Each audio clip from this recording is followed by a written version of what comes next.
Symposium. As Karen mentioned, we are three colleagues from HDR. We have Wasim Hawari from the Los Angeles office, Timothy Halverson from San Francisco, and myself, Argelia Bárcena from the San Francisco office. And today, this is going to be a three-part presentation. We will talk to you and you will hear different perspectives. Our experience varies from 2 years of professional experience all the way to 18 years. And also from BIM with Revit to computation and design and computation on a day-to-day use. So with that, I'm gonna get started with our presentation. The title is We're Building Information Modeling That Meets Computational Design. HDR has more than 10,000 employees, and it's both an architecture and engineering firm. We have offices in different countries with more than 225 of them. So I am going to start the presentation talking about BIM best practices and workflow. Wasim is going to talk about day-to-day computational use, and Timothy is going to talk about leveraging computation and design. And just as a basis, just to understand the differences between BIM, because this has been focused on BIM and what computation really is. It's not like we're CAD, where BIM kind of pushed CAD to the side and became a different thing. They're actually complementary and they enhance each other. So in short, BIM is kind of the stuff or the elements, and computation is the thread that connects those elements and allows you to do the precision filtering and manipulations, different generative modeling, creating really robust rule-based systems that you may have seen in other workshops today. And then BIM, obviously, is modeling the information, the documentation, the kind of hard deliverable stuff. But they're in a symbiotic relationship. So we'll talk about both. A little bio on ourselves. So I am the digital practice office leader in the San Francisco office. I also teach as adjunct faculty at San Francisco City College. So just our credentials. Wasim is digital practice office leader at HDR in the Los Angeles office. And Timothy has computational design as his specialty and also a designer. So from here, I am going to, my case study. The case study that I'm going to focus in on will be a medical campus, 400,000 square foot. And the outcome of this presentation for you is to just talk to you about the workflow that we implemented in a multi-building project on the same site. It entails, decisions that we had to take as far as the size of this project, people working from different offices, different office locations, and it was a team of more than 20 people. So how do we make all of that work?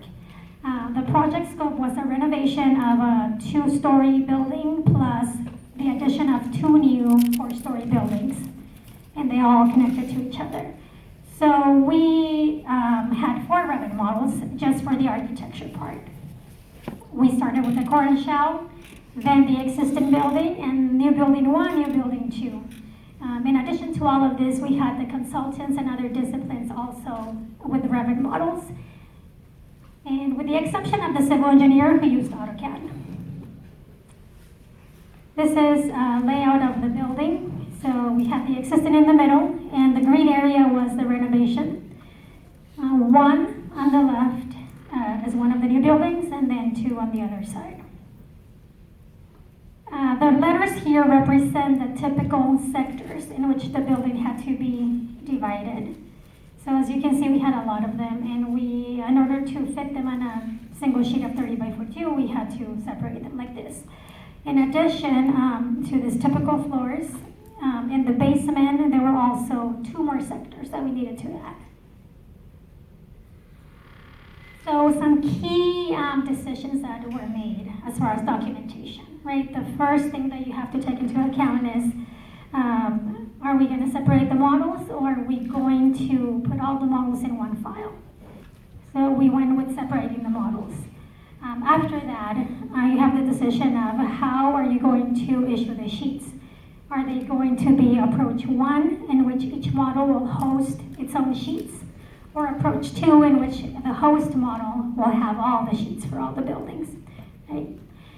In this case, we consulted with the team and with the project architect. It was the project architect's decision that he wanted all the sheets in the same model, so that you didn't have to go back and forth.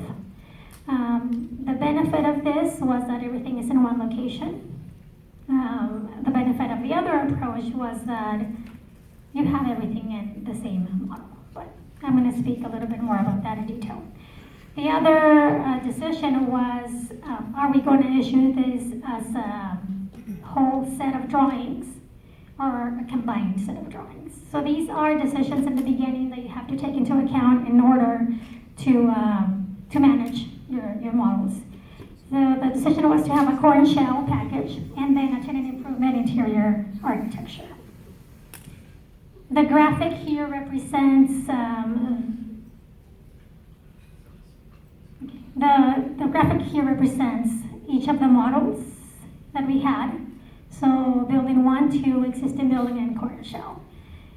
And the host model we decided was going to be the existing building. So within the existing building, we have the sheets for each of those 3 buildings. And then the core and shell has the sheets for just the core and shell package. The decision that we made proved to be good in a way that everything was in one single location, right? But when you were faced with a moment with a deadline and you see that something is wrong in a drawing, and that is not in the host model, you have to go open the linked model, fix it, reload it in the host, right? So that was the bad part of it. But overall, I think we made the right decision.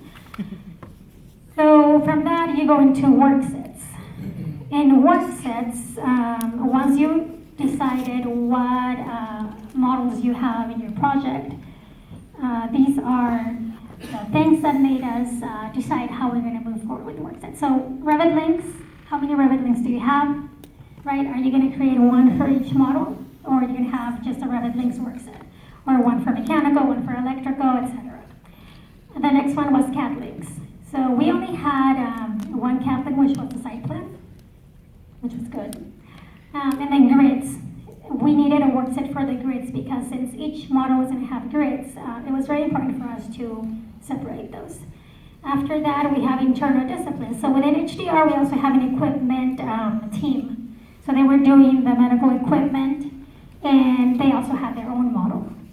So how do you deal with those? And after that, you have to set the naming conventions for your work set so it doesn't become a mess and not everybody's creating whatever they want in the work sets. Lastly, assigning ownership. I'll give you an example. We had existing grid lines and new grid lines.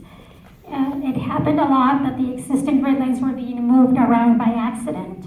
So in that case, I decided to take ownership of the grid lines, and I did not release them unless I left for a day, came back. And that fixed the issue because that prevented people to be moving them around.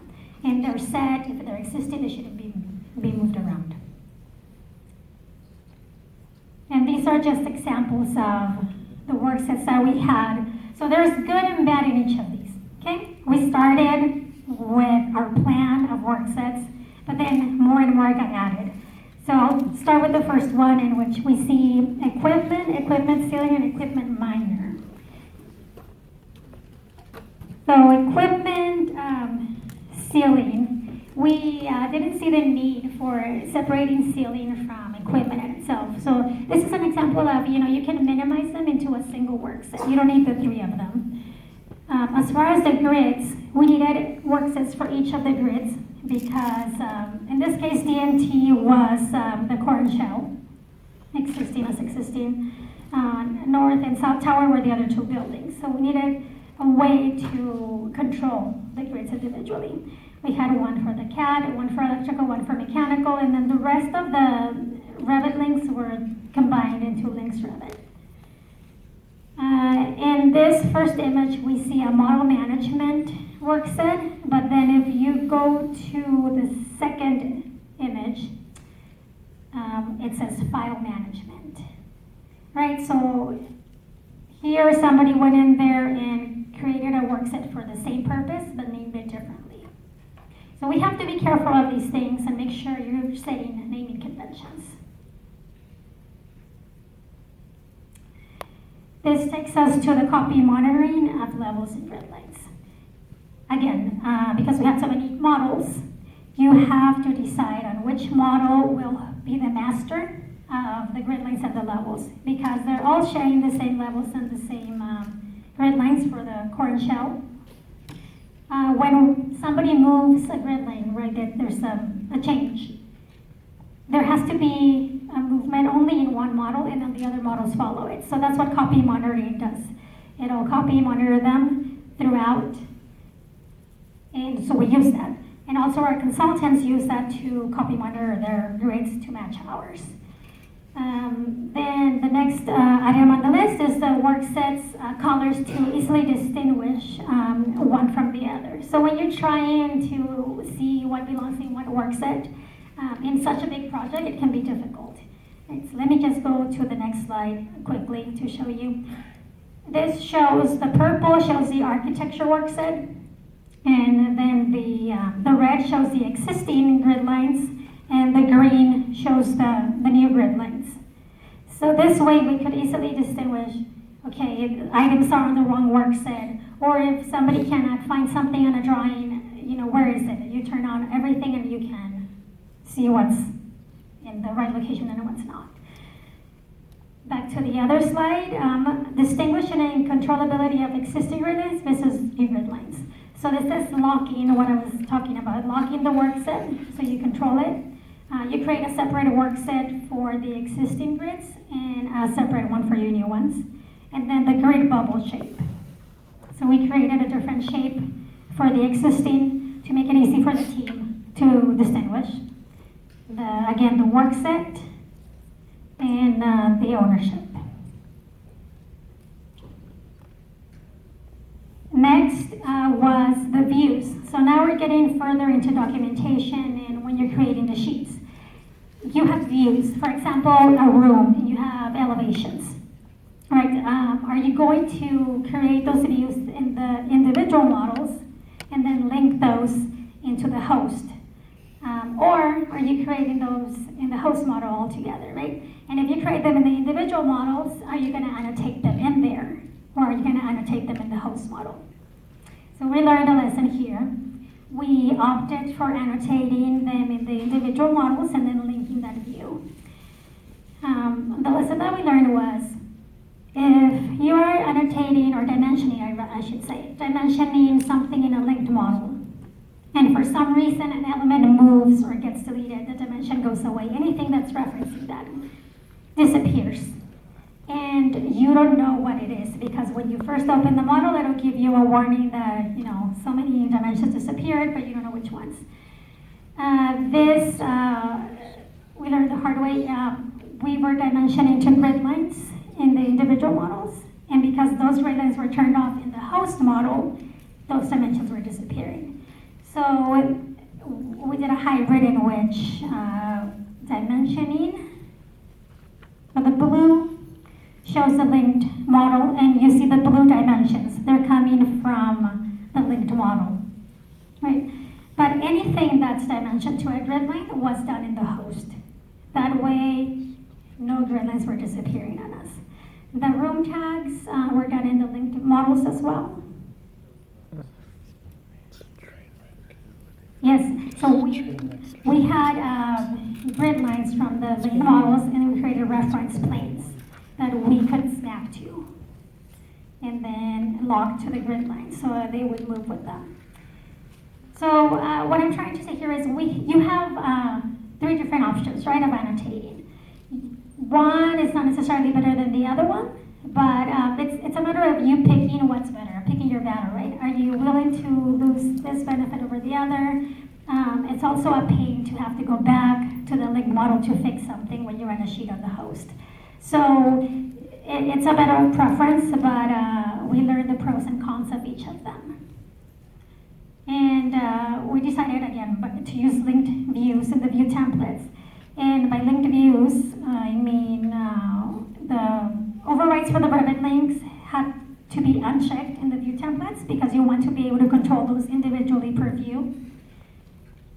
So once you get into the window of the Revit link, you click on the by linked view and you browse to the specific view that you want to be shown on that sheet. Right, so this means that in your linked model, everything is annotated perfectly, graphically, it looks as nice as it could look, and it's ready to be put into the sheet. So that's when you go by linked view, identify it, and it pops in, just like you want it to look. And from here, I just wanted to also mention that a lot of this takes, annotating, adding door tags, adding room tags. It can be a long process in Revit if you have a really big file. So then we have add-ins and plugins, other platforms that can be used in conjunction with Revit that will help with the process and make it easier, streamline the whole process. And that's where Wasim is going to step in and talk about that.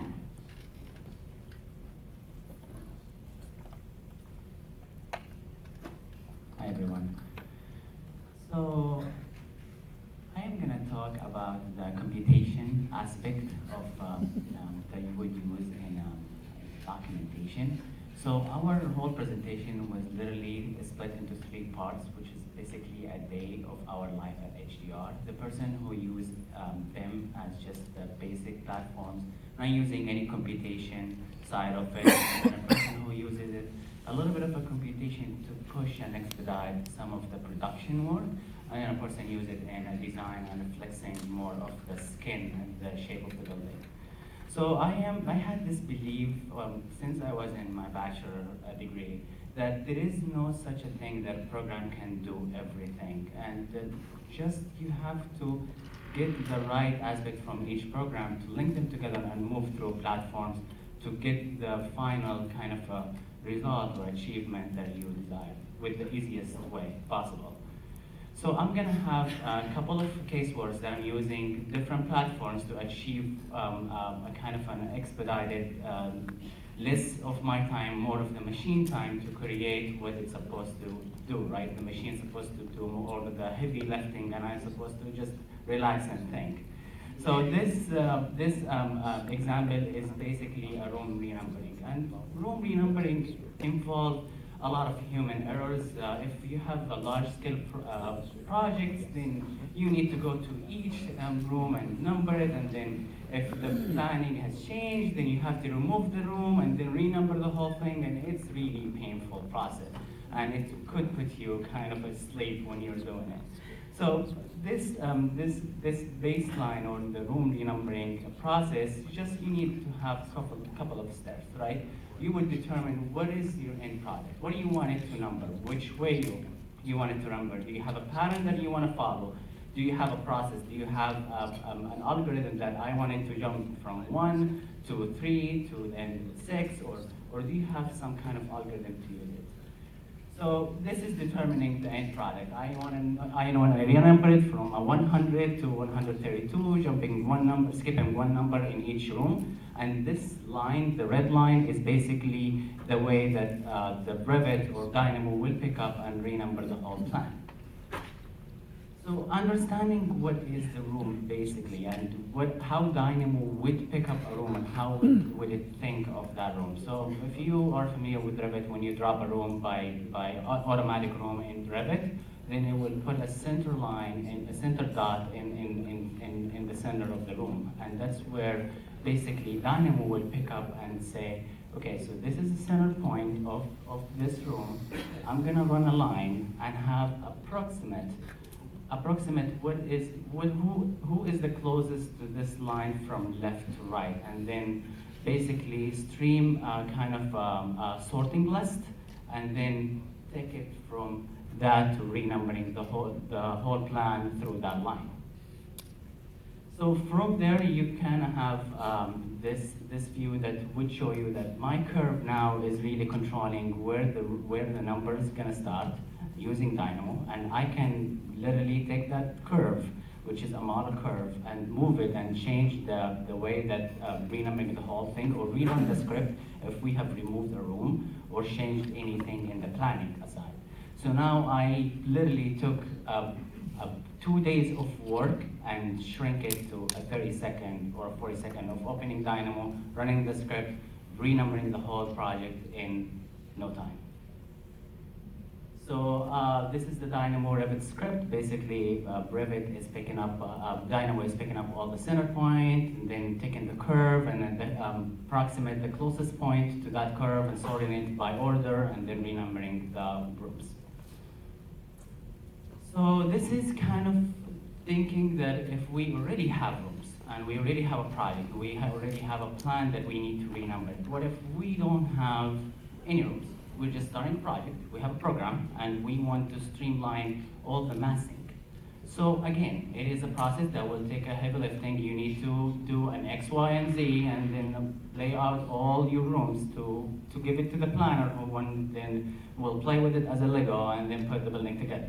So instead of doing that manually, we literally can use Dynamo again. So this is an Excel sheet that has all the room data, all the information, all the area that we are expecting. Run it through Dynamo. Dynamo literally take it and put a massing, and then you are done. You have a full building with massing in, again, no time.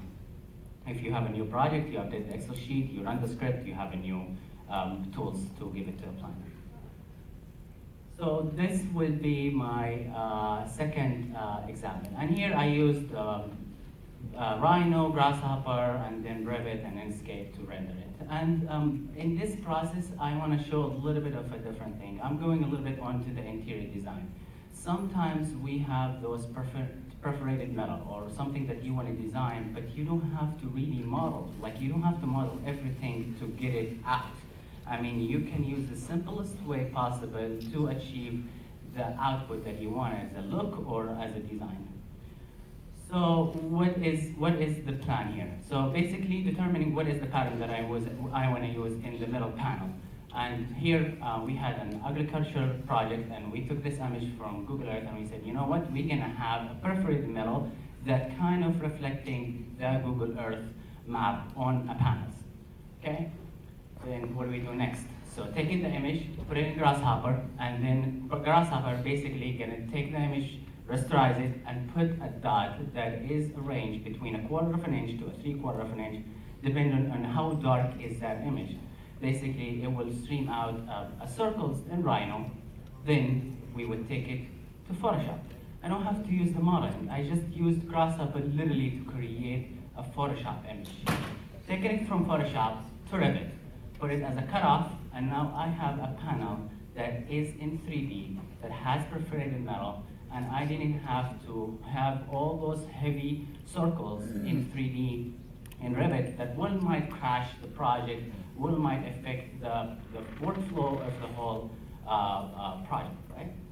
And in the end, we have a rendering. So the green in the back is an installation for sound, and the panel in front is Revit, and it's using the dots from Photoshop as a cutoff to cut the whole wall and ceiling. Okay, so last example. So in here, I didn't use Revit. We had design options. We wanna do literally a curtain wall options in terms of patterns, in terms of size, and doing it in Revit didn't make sense at that time. This is almost like 3 years old. So it's quite outdated, but for me, it gave me a little bit of a more push to use it in other projects. So taking this to Rhino, literally having the panels to be kind of basically randomized. And instead of changing the glass, we said, let's change the glass reflection. I am not gonna use a lot of glass type. I'm gonna use 4 glass type, the yellow and the red and the blue and the green. And each one has a little bit of a different reflectivity that would result in something like this, where you wouldn't really find where is the patient room, even though they are vertical and horizontal, and just a little bit to play with your visual to kind of take you off that regular pattern. And you can do something like this, where the difference between the two images is literally 30 seconds again, because I'm using Grasshopper to animate the dimensions, the heights of the mullions, and then the reflectivity, and run it into 3D Max and V-Ray. And those whole three cases that I explained is a little bit of using small amount of computation. I didn't use all a lot. I just used a little bit that to achieve that process and kind of give more profit to the company, because I don't have to spend weeks on changing room numbering or the panels or studying. But then we have more of an experienced use of computation, where you use actually to really flex the skin and change some of the properties of the building, and Tim will take you there. Wasim, do you guys want to step over here? Everybody, is this good if I talk like this? Yep. It's pretty good. How's everybody doing? Good. Okay. It's like we're all falling asleep. Last one, right? Wow, we're cruising. Okay. I'm gonna talk about a very specific project that I worked on actually right when I got into HDR. It was I went from thesis at North Dakota State University, doing some first touches with Rhino and Grasshopper, into a project in the Middle East that was in conceptual design in Qatar, and it hasn't gone past design development, unfortunately, but we're going to explore all the different things that I was working on during that project. And so it was a really big team. We had between 15 and 20 people. Arhelia was on this. We had people in multiple different offices from Los Angeles, from medical planning. I was on a cord shell team with 3 different designers, and we all took a different approach. I was looking at Rhino Grasshopper, one guy was focusing on SketchUp, one guy was using nothing but Revit, and in some ways we had a little internal design competition sort of every 2 days. So when you're the new guy, how do you make an impact and see what you can do with your designs? So this is just kind of a general view of the project. See if I can point.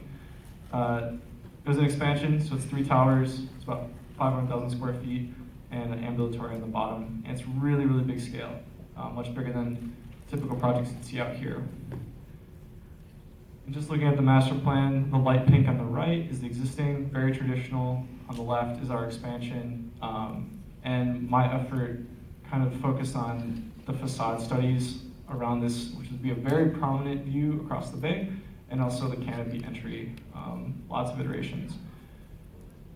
But, and so the focus here, I won't go too much into detail. I mean, there's hundreds and thousands of PowerPoint slides going on, but just kind of focused it into the key aspects for parametric design. So what we did for the massing is we sort of shortened the south facade and the east facade, even though it's still rectilinear, it's kind of offset to a rhomboid. And then that gave us a little bit of massing criteria because the true south was from here. And then, then from there, we respected the medical planners and said, okay, we're gonna create a shading device on the outside of that, and we'll respect whatever you guys want to do internally. And then that gave enough of a back and forth dialogue for us to find opportunities, kind of like at the knuckles here where they were breaking. So that's just kind of the general mass.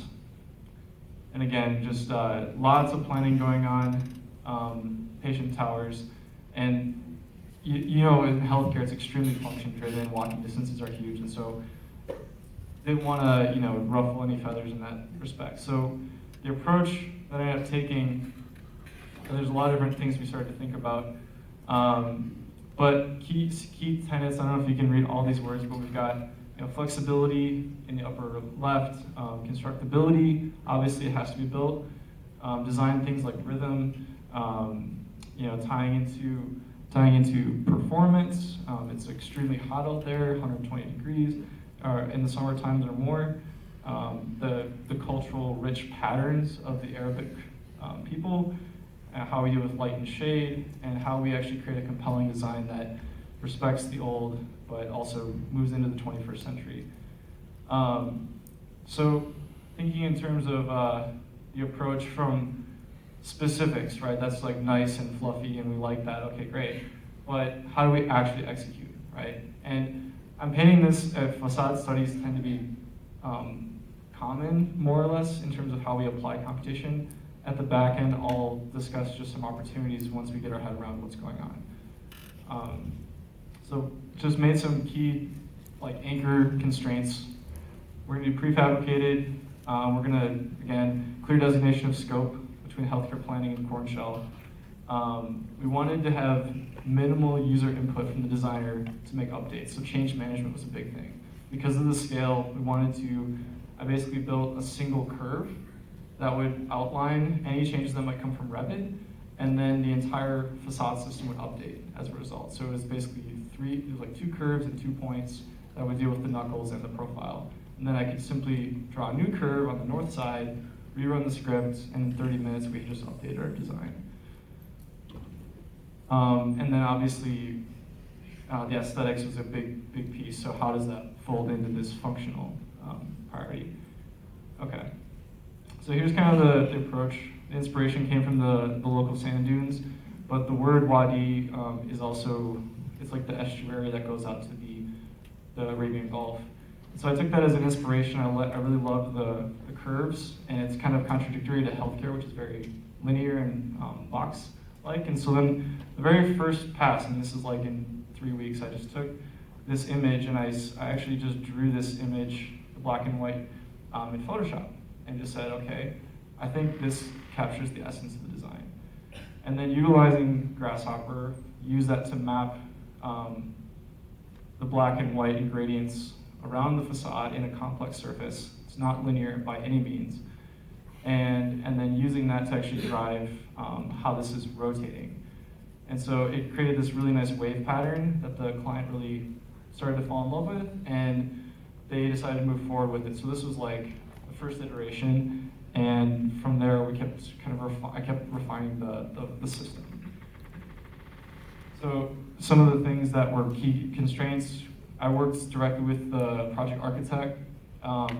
We're in conceptual design, and I'm tapping on the shoulder saying, what is the biggest panels that the fabricator can make?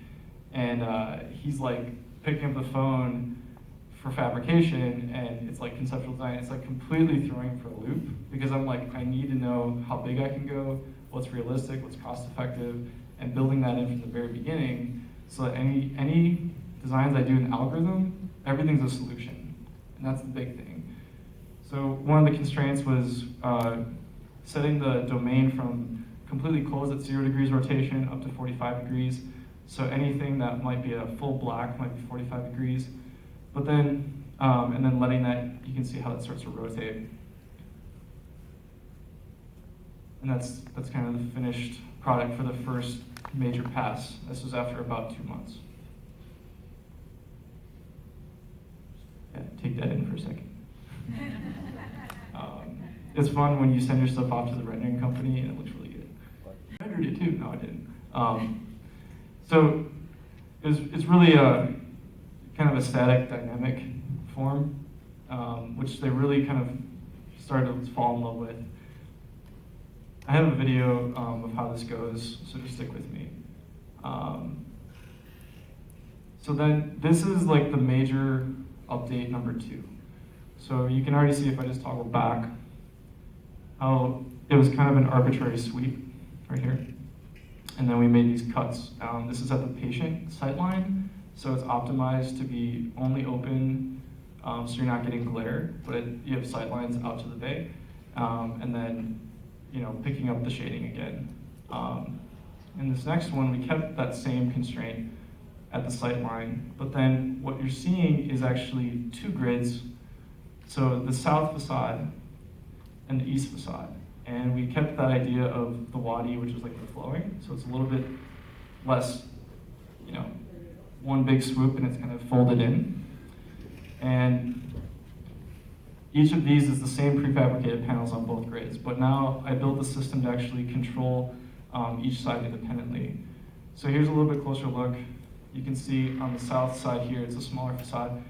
That same rotation domain from 0 to 45, I can set that to 25 to 45 or something more. Or I could set this one to be a different range. So I could have the same system, same size, 2 different ranges of rotation, And now I basically built the algorithm to target each side of the building independently. So now instead of just being an arbitrary swoosh from Photoshop, it's actually setting up our sustainability team or our engineer team to say, you know what, we can tailor exactly how much perforation size you need, the exact size of the panels, how much rotation you're going to open up or close, and really get that performance that we were kind of lacking at that point. And again, just reiterating that same idea I just described. So trying to blend how we do with perforation, and it didn't go there, but we wanted to optimize the next step for performance and sustainability. So then this is a video, and it's just about 2 minutes, but it pops the hood a little bit on what's going on. So on the upper left, you got rhino. On the bottom right is a really big grasshopper definition. You can see on the bottom right, there's 2 input curves, and I was dating them by when we were receiving design changes from our medical team.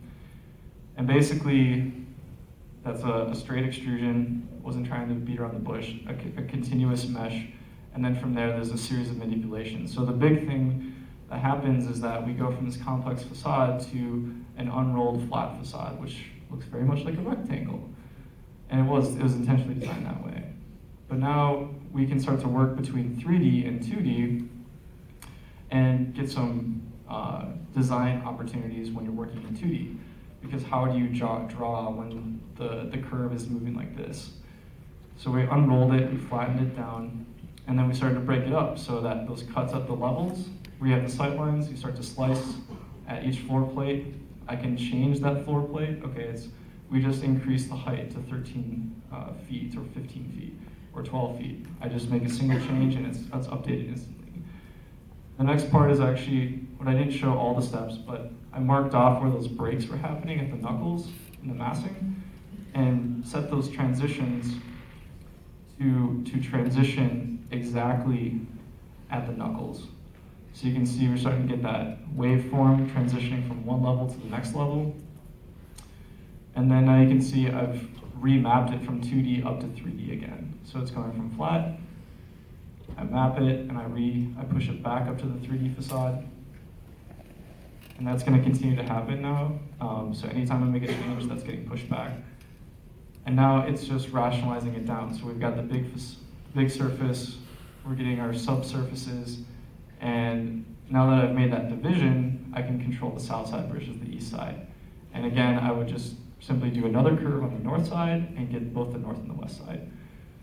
And I'll just wait just one more minute because it kind of gets through. Stopped. Okay.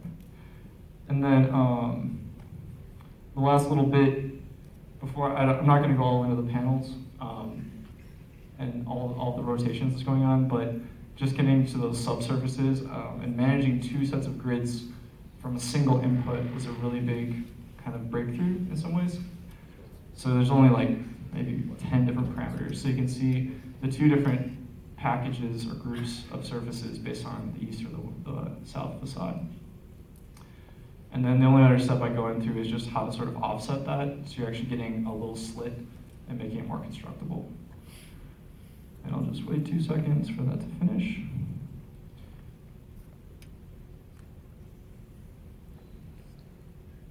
And you can see we're deriving every piece of geometry off of that single gesture. So now we're getting louvers that are extruding at the tops and bottoms of those cuts and sort of trimming up that edge.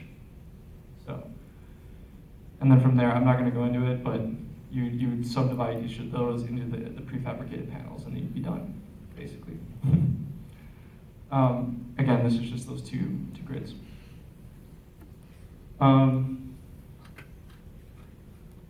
Okay, and just some of the patient experience. We had a lot of different slides, but you got the views of the bays are very important. And then we also started down the path of solar analysis to optimize for that. Again, we didn't quite get all the way through that, but it's an opportunity where you can run the same surface, the same geometry, compare that against how it's performing from DaySim, energy analysis. This is the stuff that the US government's producing, so it's trusted by the government, it's their data. And we can leverage that. These are the different options that the other designers are working on. And then with the same definition, we could actually evolve it into how do we deal with the interior. And so this is just a quick diagram that demonstrates that we basically repackaged the same algorithm and mapped it into how the interior feature wall was welcoming people in. So it was a cohesive design. And that's it in the background. Same paneling. It took down the facade, the offsets between panels, and then kind of tightened up for usability.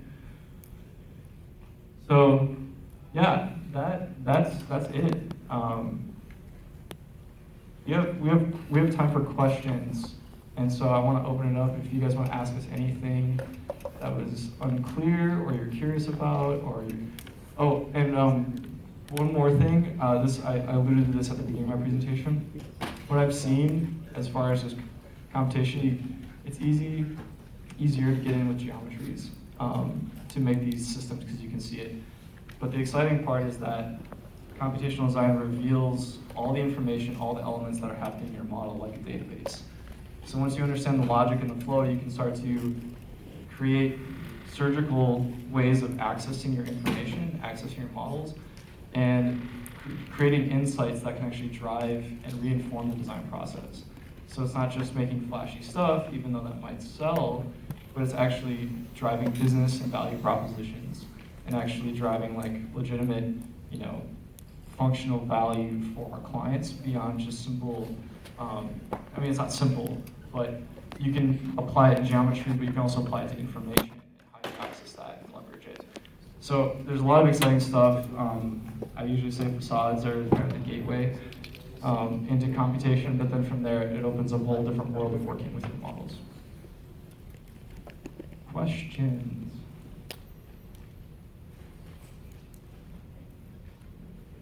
Right there? You guys, what's your time frame on writing that draft topic script? Sure. Like start to. So the question was time frame. It's tough to put a number on it because that was like big project, big budget. I evolved the algorithm, it was the same one, for probably 4 months.